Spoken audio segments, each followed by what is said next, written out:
Chromia is a general-purpose platform suitable for many decentralized applications including games from which you are able to profit, so let's go. The best example to showcase Chromia's abilities are massively multiplayer online games, which need a lot of complex data management, ideal for this blockchain. Chromia aims to onboard businesses with legacy systems to adopt blockchain technology so that decentralized app development becomes simpler, and encourages developers to create and maintain excellent dApps as the creators, consumers, and investors develop a mutually beneficial interrelationship.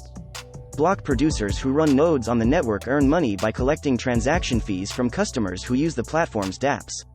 The CHR token can be used to pay transaction fees and expenses. The platform's system governance is constantly updating the platform's architecture and other elements, as well as adjusting dApp running costs to match economic conditions. Chromia games are a new generation of MMOGs with complex universes within their blockchains, marking a new beginning of online gaming. They are also developing a wallet that connects users to dApps and manages their accounts, expected to be released by the end of 2021. Earn $50 on sign-up using our link below, on gate.io.